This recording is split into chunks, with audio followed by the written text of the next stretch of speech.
ಇದು ಟೆನ್ಸಿಲ್ಸು ನೋಡಿ, ಈ ಥರ ಸಿಗುತ್ತೆ ನಿಮಗೆ. ದುರ್ಗಾ ಚಕ್ರ ಸಿಗುತ್ತೆ ಇದು.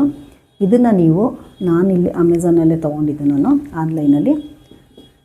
ಅದನ್ನು ಈ ರೀತಿಯಾಗಿ ಇಟ್ಟು ನೀವು ಸೆಂಟ್ರಲ್ಲಿ ದೇವ್ರ ಮನೇಲಿ ಒಂದು ಮಣೆ ಇಟ್ಕೊಳ್ಳಿ.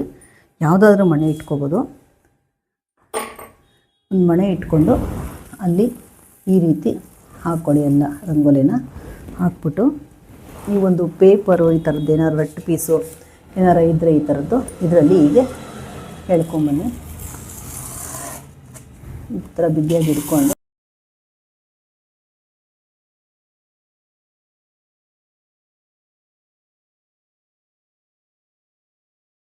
ಇದನ್ನು ಇವಾಗ ನೀವು ಎತ್ತಿಬಿಟ್ರೆ ನೀಟಾಗಿ ಬಂದಿರುತ್ತೆ. ನೋಡಿ ಎಷ್ಟು ಚೆನ್ನಾಗಿ ಬಂದಿದೆ ರಂಗೋಲಿ. ನನಗೆ ಈ ಥರ ಡ್ರಾಯಿಂಗ್ ನಾವು ಮಾಡಲಿಕ್ಕೆ ಬರೋಲ್ಲ, ಅದಕ್ಕೋಸ್ಕರ ನಾನು ಪೆನ್ಸಿಲ್ಸ್ ತೊಗೋದೆ. ನಂಗೆ ತುಂಬ ಇಷ್ಟ ಈ ಥರ ನೋಡಲಿಕ್ಕೆ. ಅದ್ರ ಮೇಲೆ ನಾನೇನು ಮಾಡ್ತೀನಿ ಅಂತಂದರೆ ಇನ್ನು ಎಕ್ಸ್ಟೆಂಡ್ ಮಾಡಿಕೊಂಡು ರಂಗೋಲಿನ ಹೀಗೆ ಬಿಟ್ಕೊತೀನಿ. ಈಗ 2 ಎಳೆ ರಂಗೋಲಿನ ಈ ರೀತಿ ಹಾಕ್ಕೊತೀನಿ. ಹಾಕ್ಕೊಂಡು ಈ ರೀತಿ ಹಾಕ್ಕೊತೀನಿ. ಈ ರೀತಿ ಸುತ್ತ ಈ ರೀತಿ ರಂಗೋಲಿನ ಹಾಕ್ಕೊತೀನಿ. ಹಾಕ್ಕೊಂಡು ಇಲ್ಲಿ ಹೀಗೆ ಮಾಡ್ಕೊತೀನಿ. ಫ್ರೆಂಡ್ಸ್, ಭಕ್ತಿ ಶ್ರದ್ಧೆಯಿಂದ ನಂಬಿಕೆಯಿಂದ ಮಾಡಬೇಕು. ಏನೇ ಮಾಡಿದ್ರೂ ತಾಯಿ ಪ್ರೀತಿಗೆ ಸೇವೆ ಮಾಡಬೇಕು ನಾವು. ಅವಳಿಗೆ ನಮ್ಮನ್ನು ಯಾವಾಗಲೂ ರಕ್ಷಣೆ ಕೊಡ್ತಾಳೆ. ತಾಯಿಗಿಂತ ದೊಡ್ಡ ದೇವರು ಯಾವುದೂ ಇಲ್ಲ ಅಲ್ವಾ? ಅದಕ್ಕೆ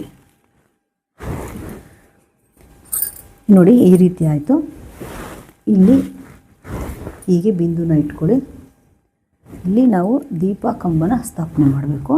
ಈ ರೀತಿ ಇಟ್ಕೊಂಡು ಇಲ್ಲಿ ಆ ರೀತಿ ಬಿಂದು ಮಾಡಿಕೊಂಡು ಈಗ ನೀವು ಇದರಲ್ಲಿ ಮಧ್ಯದಲ್ಲಿ ಅರಿಶಿನ, ಕುಂಕುಮ, ಹೂವು, 1-2 ಅಕ್ಷತೆನ ಇಡಬೇಕು. ಇಟ್ಟು ಆಮೇಲೆ 4 ಮೂಲೆಗಳಲ್ಲೂ ಕೂಡ ನೀವು ದೀಪ ಸ್ಥಾಪನೆ ಮಾಡ್ತೀರಲ್ಲ, ಅಲ್ಲೂ ಕೂಡ ಅರಿಶಿನ, ಈ ರೀತಿ ಅರಿಶಿನ, ಕುಂಕುಮ ಈ ರೀತಿ ಹಾಕೊಳ್ಳಿ. 4 ಮೂಲೆಯಲ್ಲೂ 2 ಅಕ್ಷತೆ ಇಟ್ಟು ಹೂವಿನ ದಳಗಳನ್ನ ಈ ಒಂದೊಂದು ಹೂವಿನ ದಳಗಳನ್ನ ಹೀಗೆ ಅದಾದಮೇಲೆ ಸೆಂಟ್ರಲ್ಲಿ ಈ ರೀತಿ ತಟ್ಟೆನ ಹಿಡಿ. ತಟ್ಟೆ ಇಟ್ಟು ಅದ್ರ ಮೇಲೆ ಮಂಡಲದ ಮೇಲೆ ಹೀಗೆ ಕಳಸನ ಹಿಡಿ. ಕಳಸನ ಇಟ್ಟು ಅದಕ್ಕೆ ನೀವೇನೇನು ಹಾಕಬೇಕು ಅಂದರೆ ಬಿಳಿ ಸಾಸಿವೆ, ಅದು ಗಂದಿಗೆ ಅಂಗಡಿಯಲ್ಲಿ ಸಿಗುತ್ತೆ ನಿಮಗೆ ಬಿಳಿ ಸಾಸಿವೆ, ಅದನ್ನು ಹಾಕ್ಕೊಳ್ಳಿ. ಈ ಥರ ಬಿಳಿ ಸಾಸಿವೆ ಹಾಕ್ಕೊಳ್ಳಿ. 5 ರೂಪಾಯಿ ಹಾಕ್ಕೊಳ್ಳಿ. ಹಾಗೂ 1 ನಿಂಬೆಹಣ್ಣು ಹಾಕ್ಕೊಳ್ಳಿ. ಅದಾದಮೇಲೆ ನೀವು 2 ಜೋಡಿ ಅರಿಶಿಣದ ಕೊಂಬು ಈ ರೀತಿ ಕಟ್ಕೊಳ್ಳಿ. ಕಟ್ಕೊಂಡು ಇದನ್ನು ಹೀಗೆ ಕಟ್ಟಿ, ಇಲ್ಲಿಂದ ಹೀಗೆ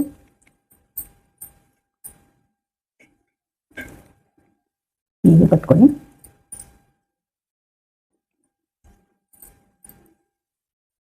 ಹೀಗೆ ಕಟ್ಕೊಳ್ಳಿ. ಅದಾದಮೇಲೆ ನೀವು ಮಾವಿನೆಲೆ ಇಡಬೇಕು. ಇದಕ್ಕೆ ನೀವು ವಿಳ್ಯದೆಲೆ ಇಡಬಾರ್ದು, ಮಾವಿನೆಲೆ ಇಡಬೇಕು. ಸಿಗುತ್ತೆ ನಿಮಗೆ ಎಲ್ಲ ಕಡೆ. ಇವಾಗ ಮಾವಿನೆಲೆ ಹಿಂದಿನ ದಿವಸನೇ ತಂದು ಇಟ್ಕೊಂಬಿಡಿ. ನೀವು ಗುರುವಾರನೇ ಶುಕ್ರವಾರ ಮಾಡ್ತೀನಿ ಅಂದರೆ ಬುಧವಾರನೇ ತಂದು ಫ್ರಿಜ್ಜಲ್ಲಿ ಬೇಕಾದ್ರೂ ನೀವು ಇಟ್ಕೊಬೋದು.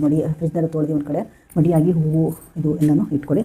ಅದಾದಮೇಲೆ ಈ ರೀತಿ ಕುಂಕುಮ ರೌಂಡಾಗೆ ಇಡಬೇಕು. ಕುಂಕುಮನ ತಿಲ್ಕ ಇಡಬಾರ್ದು. ಈ ರೀತಿ ರೌಂಡಾಗಿ ಕುಂಕುಮ ಇಟ್ಟು ಅದಕ್ಕೆ ನೀವು ಒಂದು ಬ್ಲೌಸ್ ಪೀಸ್ನ ಹೀಗೆ ಇಡಬೇಕು. ಒಂದು ಬ್ಲೌಸ್ ಪೀಸ್ನ ಇಟ್ಟು ಅದ್ರ ಮೇಲೆ ನೀವು ಹೀಗೆ ಹೂವನ್ನು ನಿಮಗೆ ಯಥಾಶಕ್ತಿ ಹೆಂಗೆ ಬೇಕು ಹಂಗೆ ಅಲಂಕಾರ ಮಾಡ್ಕೊಳ್ಳಿ. ಈ ರೀತಿ ಮಾಡಿಕೊಂಡು ಆಮೇಲೆ ನೀವು ಸುತ್ತ ಈ ರೀತಿ ದೀಪದ ಕಂಬಗಳನ್ನ ಸ್ಥಾಪನೆ ಮಾಡ್ಕೋಬೇಕು. ಹೀಗೆ ದೀಪದ ಕಂಬಗಳನ್ನ ಸ್ಥಾಪನೆ ಮಾಡ್ಕೋಬೇಕು. 4 ದಿಕ್ಕಿನಲ್ಲೂ ದೀಪದ ಕಂಬನ ಸ್ಥಾಪನೆ ಮಾಡ್ಕೋಬೇಕು. ನನಗೆ ಒಂದೇ ಸಮ ಇರೋದು ಹೈಟ್ ಇರೋದು ದೀಪದ ಕಂಬ ಇರಲಿಲ್ಲ, ಇಟ್ಟಿದ್ದೀನಿ, ಎಲ್ಲೋ ಸಿಗಲಿಲ್ಲ ನನಗೆ. ಅದಕ್ಕೋಸ್ಕರ ನಾನು 2 ಚಿಕ್ಕದು 2 ದೊಡ್ಡ ತೊಗೊಂಡಿದ್ದೀನಿ.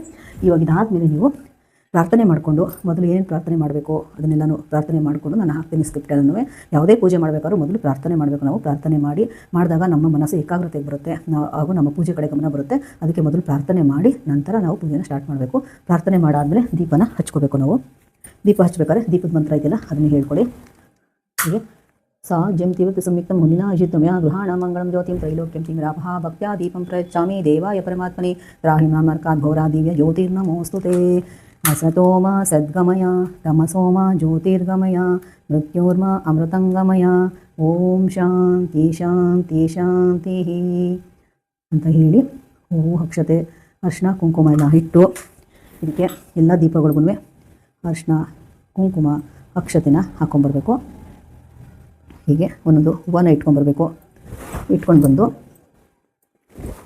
ಆಮೇಲೆ ಗಂಧದ ಕಡ್ಡಿ ತೊಗೊಂಡು ಮೊದಲು ದೀಪಗಳಿಗೆ ಪೂಜೆ ಮಾಡಬೇಕು. ನೀವು ಅಷ್ಟು ದೀಪಗಳಿಗೆ ಪೂಜೆ ಮಾಡಿ ಆಮೇಲೆ ನೀವು ಧ್ಯಾನ ಮಂತ್ರ ಸ್ಟಾರ್ಟ್ ಮಾಡಬೇಕು. ಆಚಮನ ತೊಗೊಂಡು ಸಂಕಲ್ಪ ತೊಗೊಂಡು ದೀಪಗಳಿಗೆಲ್ಲ ಪೂಜೆ ಆದಮೇಲೆ ನೀವು ಆಚಮನ ತೊಗೊಂಡು ಸಂಕಲ್ಪ ಮಾಡಿಕೊಂಡು ಸಂಕಲ್ಪ ಎಲ್ಲ ಆದಮೇಲೆ 9 ಗಂಟೆ ಇರೋಂಥ ದಾರನ ಕಟ್ಕೋಬೇಕು ಬಲಗೈಗೆ. ನಿಮ್ಮ ಮನೇಲಿ ಯಾರಾದ್ರೂ ಮುತ್ತೈದರಿದ್ದರೆ ಅಥವಾ ಕನ್ಯಾಮಣಿಗಳಿದ್ದರೆ ಅವ್ರ ಹತ್ರ ಕಟ್ಟಿಸ್ಕೊಳ್ಳಿ, ಅಥವಾ ನಿಮ್ಮ ಹಸ್ಬೆಂಡ್ ಇದ್ದರೆ ಮನೇಲಿ ಅವ್ರ ಹತ್ರ ಕಟ್ಟಿಸ್ಕೊಳ್ಳಿ. ಆಮೇಲೆ ಹೇಳ್ಬಿಟ್ಟು ಮಾಡಬೇಕು ನೀವು, ನಾನು ಈ ಥರ ಇವತ್ತು ವ್ರತ ಪೂಜೆ ಮಾಡ್ಬೇಕಾ ಪೂಜೆ ಮಾಡ್ತಾ ಇದ್ದೀನಿ ಆಷಾಢ ಶುಕ್ರವಾರ ಅಂತ ಅವ್ರಿಗೆ ಹೇಳ್ಬಿಟ್ಟು ನೀವು ಮನೆಯಲ್ಲೆಲ್ಲ ಪರ್ಮಿಷನ್ ತೊಗೊಂಡು ಮಾಡಬೇಕು. ಯಾಕೆಂದರೆ ನೀವೇ ಮಾಡೋಕೆ ಹೋದರೆ ಈ ನಿಯಮಗಳಿಗೆಲ್ಲ ಮನೆಯವ್ರು ಪ್ರೋತ್ಸಾಹ ಕೊಡಬೇಕಲ್ವ, ಅದಕ್ಕೋಸ್ಕರ ಅವ್ರಿಗೆ ಹೇಳ್ಬಿಟ್ಟು ಮಾಡಬೇಕು. ಯಜಮಾನರಿದ್ದರೆ ಅವ್ರ ಹತ್ರನೇ ಕಟ್ಟಿಸ್ಕೊಂಡು ಯಾರು ಕಟ್ತಾರೆ ಅವರಿಗೆ ನಮಸ್ಕಾರ ಮಾಡಿಕೊಂಡು ನೀವು ಪೂಜೆನ ಶುರು ಮಾಡಿ.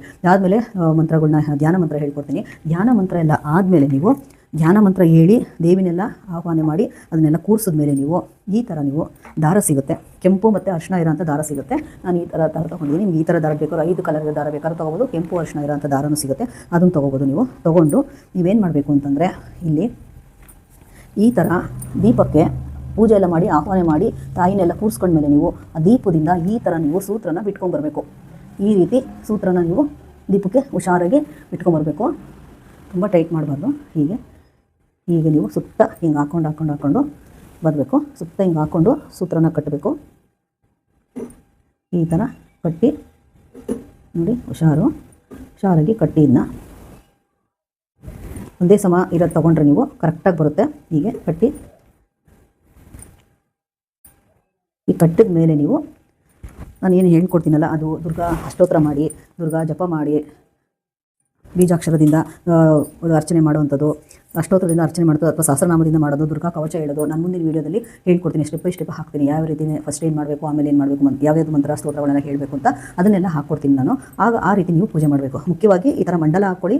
ಅದಾದಮೇಲೆ 4 ಕಡೆನೂ ದೀಪ ಹಚ್ಚಿ ಕಳಸಕ್ಕೆ ಹೇಳಿದ್ದೀನಲ್ಲ, ಒಂದು ಅಕ್ಕಿ ಹಾಕಿ ಸ್ವಲ್ಪ ತಟ್ಟೆ ಇದೆಲ್ಲ ಇಟ್ಟು, ಇದರಲ್ಲಿ ನೀವು ಇನ್ನೂ ಬಾಗಿನ ಸಾಮಾನು ಒಂದು ಬರುತ್ತೆ ಅದನ್ನು ಕೂಡ ಇಡ್ಬೋದು. ಇದರೊಳಗೆ ಇಟ್ಟು ಇದರೊಳಗೆ ಒಂದು ನಿಂಬೆಹಣ್ಣು ಮತ್ತು ಬೇಳೆ ಸಾಸಿವೆ 5 ರೂಪಾಯಿ ಹಾಕಿ ಈ ಥರ ತೆಂಗಿನಕಾಯಿ ಇಟ್ಟು, ಮಾವಿನ ಎಲೆ ಇಟ್ಟು, ಹೂವು ಇಟ್ಟು ಮತ್ತು ಈ ಥರದ್ದೆಲ್ಲ ಬ್ಲೌಸ್ ಪೀಸ್ ಎಲ್ಲ ಇಟ್ಟು ಸುತ್ತ ಈ 4 ದೀಪದ ಕಂಬಗಳನ್ನ ಇಟ್ಟು ಅದಕ್ಕೆಲ್ಲ ಹಿಂಗೆ ಆಹ್ವಾನ ಮಾಡಿ ತಾಯಿ ಸ್ಥಾಪನೆ ಆದಮೇಲೆ ಈ ಸೂತ್ರ ಕಟ್ಟಿ ಇನ್ನು ರಾತ್ರಿವರೆಗೂ ನೀವು ಅದನ್ನು ಹಾಗೇ ಇರಬೇಕು, ಏನೂ ಅಡಗಿಸ್ಬಾರ್ದು. ಅದೇ ರೀತಿ ಹಂಗೆ ಇದ್ದು ನೀವು ಬೆಳಗ್ಗೆ ಎಲ್ಲ ಪೂಜೆ ನೈವೇದ್ಯ ಎಲ್ಲ ಹೇಳಿದ್ದೀನಿ, ಫಸ್ಟ್ ವೀಡಿಯೋದಲ್ಲಿ ಹೇಳಿದ್ದೀನಿ. ಆ ರೀತಿ ನೈವೇದ್ಯ ಎಲ್ಲ ಅರ್ಪಿಸಿ ಒಂದೇ ದಿವಸ ಮಾಡ್ತೀನಿ, ನೀವು ಒಂದೇ ಶುಕ್ರವಾರ ಮಾಡ್ತೀನಿ ಅನ್ನೋರು ಅವತ್ತು ಸಂಜೆನೇ ನೀವು ಯಾರನ್ನಾರು ಕರೆದು ಅರಿಶಿನ ಕುಂಕುಮ ಕೊಟ್ಬಿಟ್ಟು ನಂತರದಲ್ಲಿ ನೀವು ಊಟ ಮಾಡಿ ಇದನ್ನು ಸಡ್ಲಿಸ್ಬಿಟ್ಟು ಊಟ ಮಾಡ್ಬೋದು. ಹಾಗೂ ನೀವು ಕಟ್ಕೊಂಡಿರೋಂಥ ದಾರನ ಕಟ್ಕೊಂಡಿರೋ ಅಂಥ ದಾರನ ನೀವು ರಕ್ಷಾದಾರನ ಅದರಲ್ಲಿ ಇಲ್ಲಿ ಇಟ್ಬಿಟ್ಟಿದ್ದೇನೆ. 3 ಸರಿ ನೀರು ಹಾಕ್ಬೇಕು. ಅದ್ರ ಮೇಲೆ ಹಾಕ್ಬಿಟ್ರೆ ಅಲ್ಲಿಗೆ ಇದಾಗುತ್ತೆ. ಆಮೇಲೆ ತೊಗೊಂಡು ಬೆಳಗ್ಗೆಗೆ ನೀವು ಯಾವ್ದಾದ್ರು ಪಾಟ್ ಹತ್ರ ಹಾಕ್ಬೋದು. ಇದನ್ನೆಲ್ಲ ಕ್ಲೀನ್ ಮಾಡಿಬಿಟ್ಟು ಒಂದು ಸ್ಟೆಪ್ ಬೈ ಸ್ಟೆಪ್ಪು ನೋಡಿಕೊಂಡು ಸಮಾಧಾನ 1-2 ಸತಿ ನೋಡಿ ಎಲ್ಲ ಬರೆದಿಟ್ಕೊಂಡು ನೀವು ಮಾಡ್ಕೊಳ್ಳಿ. ಇನ್ನೂ ನೀವು ಏನಾದರೂ ಪೂಜೆ ಬೇರೆ ಎಕ್ಸ್ಟ್ರಾ ಏನಾದ್ರು ಮಾಡ್ತೀನಿ, ಇನ್ನೂ ಏನಾದರೂ ಹೇಳ್ತೀನಿ, ಸಹಸ್ರನಾಮಗಳು ಹೇಳ್ತೀನಿ, ಲಲಿತಾ ಸಹಸ್ರನಾಮ ಹೇಳ್ತೀನಿ, ದುರ್ಗಾ ಕವಚ ಹೇಳ್ತೀನಿ, ದುರ್ಗಾ ಚಾಲೀಸ ಹೇಳ್ತೀನಿ ಅಂದರೆ ಹೇಳ್ಬೋದು. ಆಮೇಲೆ ಮಧ್ಯಾಹ್ನ ಆದಮೇಲೆ ಮತ್ತೆ ಸಂಜೆಗೆ ನೀವು ಮೈಗೆ ಸ್ನಾನ ಮಾಡಿಕೊಂಡು ಮತ್ತೆ ಕಾಟನ್ ಸೀರೆ ನೀವು ತೆಗೆದಿಟ್ಟಿರ್ತಿರಲ್ಲ ಅದನ್ನೇ ಮತ್ತೆ ಉಟ್ಕೊಂಡು ಮತ್ತೆ ಸಂಜೆನೂ ಕೂಡ ಒಂದು ಅಷ್ಟೋತ್ರ ಪೂಜೆ ಮಾಡಿ, ಆಮೇಲೆ ಒಂದು ಲೋಟ ಹಾಲಿಟ್ಟು ಪೂಜೆ ಮಾಡಿ, ಸಂಜೆ ಆರತಿ ಮಾಡಿ, ಮಹಾಮಂಗಳಾರತಿ ಮಾಡಿ, ಆರತಿ ಮಾಡಿ ನಂತರ ನೀವು ಊಟ ಮಾಡಬೇಕು. ಎಲ್ಲ ಅರಿಶಿನ ಕುಂಕುಮ ಎಲ್ಲ ಕೊಟ್ಟು ಎಲ್ಲ ಆದಮೇಲೆ ಆವಾಗಲೇ ರಾತ್ರಿ ಸಡ್ಲಿಸ್ಬಿಡಿ. ಬೆಳಗ್ಗೆ ಎತ್ಕೊಳ್ಳೋರಂತೆ ಒಂದು 8 ಗಂಟೆ ಮೇಲೆ ಎಲ್ಲ ನಿಮ್ದೆಲ್ಲ ಕೊಟ್ಟು ಎಲ್ಲ ಆದಮೇಲೆ ಸಡ್ಲಿಸ್ಬಿಟ್ಟು ಆಮೇಲೆ ನೀವು ಉಪ್ಪಿಟ್ಟು ಅಥವಾ ಚಪಾತಿ ಏನಾದರೂ ಒಂದು ಊಟ ಮಾಡ್ಕೊಳ್ಳಿ. ಪ್ರತ್ಯೇಕವಾಗಿ ಮಲ್ಕೊಂಡ್ರೆ ಅವತ್ತು ನಿಮ್ಮ ಪೂಜೆ ಪೂರ್ತಿ ಕಂಪ್ಲೀಟ್ ಆಗುತ್ತೆ. ತಾಯಿಯ ಆಶೀರ್ವಾದ ನಿಮಗೆ ಸಿಗುತ್ತೆ ಅಂತ ಹೇಳೋಕ್ಕೆ ಇಷ್ಟಪಡ್ತೀನಿ. ಮುಂದಿನ ವೀಡಿಯೋದಲ್ಲಿ ನಾನು ಇನ್ನು ಏನು ನಿಮಗೆ ಹೇಳ್ಕೊಡ್ಬೇಕು ಅಂತ ಮುಂದಿನ ವೀಡಿಯೋದಲ್ಲಿ ತಿಳಿಸ್ತೀನಿ.